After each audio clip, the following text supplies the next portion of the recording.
Today, Zelensky came out lashing. What else can you expect? He's feeling that he's being left out of an agreement between Russia and United States over the future of Ukraine. It is natural to, feel peeved that he is being ignored. It's not just Zelensky, it's also much of Europe who's also not figuring in this equation. Look, the one problem here is that the major beneficiary of the money that was given to Ukraine was United States, and the major spender also was United States. I mean, there are some countries that gave some tanks here and there, some other things from UK and so on and so forth, but the bulk of the money that went into Ukraine for the last 3 years has been from the United States. Now, you can make the argument that, look, US got rid of some of its old inventory and then charged Ukraine for it. Yes, all these things happened. The long and short of it is Ukraine is less by 500,000 people, able-bodied men, and young men. They have died. 5 million have moved out of Ukraine. They'll have to be rehabilitated, and Ukraine has to be de-land mined. A lot of things that need to happen, assuming the war stops. And as to what are the terms that everybody is going to agree upon, that is what is being discussed now. Now, let's take a quick look at what happened yesterday, so you have an idea what Zelensky is thinking, what United States is thinking, and what Europe is thinking. Here we go. See, sometimes you take a certain path and you cannot stop once you go down that path. Ukrainian president said that US-Russia negotiations without Ukraine's involvement is a no-no. And he also said Europe needs to take responsibility for its own security and not rely solely on the US. The fact of the matter is Europe has become a little bit fat, if you will.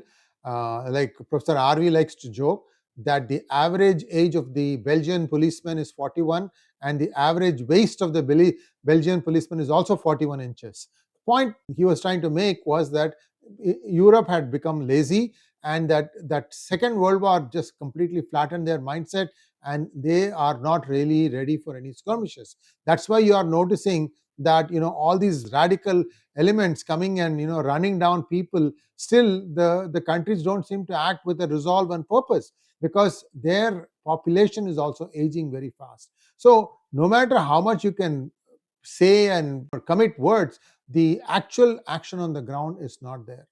And he also expressed concern with Donald Trump's potential talks with Vladimir Putin could exclude Ukraine. See, we still don't know. We as in you and I and much of us, we don't know how much of an involvement deep state has in Ukraine and how much the United States as a country has in Ukraine. These two are not exactly the same. Please understand that.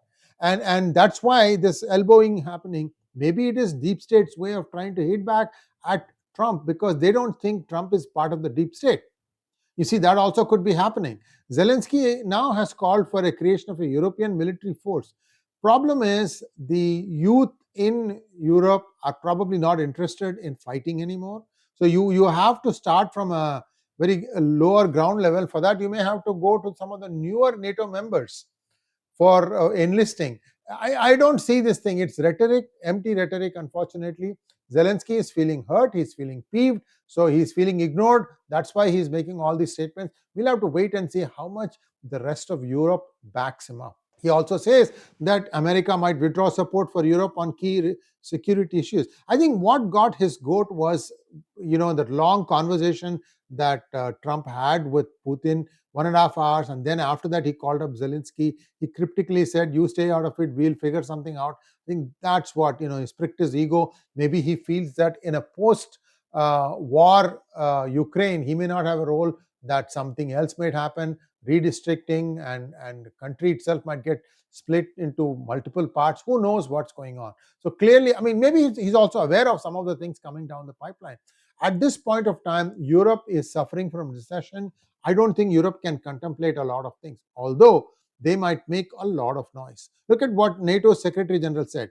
He confirmed Europe is now in the concrete planning phase for security guarantees. So basically, they are going ahead with what Trump has suggested. That's how I read it. Not only that, Vance was in the Munich Security Conference, and he criticized the European leaders for undermining democratic values, focusing on social media regulations and internal policies instead of external threats. This is something is directly taking aim at some of these countries like Europe, like France and Germany and UK, where even though the radicalists are committing some heinous crimes, they are getting away with a slap on their wrists. And Vance, again, see, this is a slight change in tack from US also. Now they have downplayed Russia and China as threats, claiming that Europe's internal political struggles pose the biggest danger. I mean, you look at what France did to keep out Marie Le Pen, and now what Germany is trying to do to keep out AfD. If it is a true democracy, should you not allow the people to make the choice rather than try to find some legislative way to keep them out? People were very disappointed with what happened in Netherlands, where Geert Wilder was kept out from becoming the prime minister, and Marie Le Pen. What happened to Marie Le Pen in France? And now looks like AfD also is going to be pushed out in Germany. So these things are the bigger concerns that US is expressing, and Europe, unfortunately, is not listening. They seem to feel similar to what Zelensky is saying. Unfortunately, both of them are not in a position to commit more resources to the defense of their lands. And when he made this speech, it was met with silence and criticism from European officials, including the German defense minister, Boris Pistorius. Now, after that, the defense chief, Pete Hegseth, ruled out Ukraine's NATO membership and labeled regaining lost territories as unrealistic. In fact, I made one monologue on this. Do watch that. It came out 2-3 days ago. This raised concerns that Ukraine could be pressured into an unfavorable peace deal with Russia. Unfortunate fact of the matter is there is no clear yes or no, right or wrong. It's all shades of gray, and I don't know where the thing is going to finally stand. If Ukraine insists on keeping what it has captured in the Kursk region inside Russia, that is another point of contention. So let's wait for a few more days. I'm sure Trump will call up Zelensky and says, he'll just apply some salve on his wounds and say, just beta, listen, we will figure this out. So the other interesting thing here is the Polish politician Donald Tusk, who called for Europe to create his own action plan on Ukraine instead of relying on the US. Yeah, it's easy to say, easier said than done. That's the point. Now, today, Russia has captured a key village in Donetsk, further tightening its hold on eastern Ukraine. Russian drone struck. See, this I'm not sure whether it's a Russian drone or somebody else's drone. It struck the Chernobyl nuclear site, although the radiation levels appear to be still normal. I don't know. I have somewhere else I read that it was also some other country that put its drone out. Look, right now it is so muddled. Each one buying some other country's equipment and then sending it. It's hard to say who did it and for what purpose. Why would Russia, which is now enjoying the confidence of Europe, wanting to bomb its own Ukraine's nuclear site now? They have been exercising extreme restraint thus far.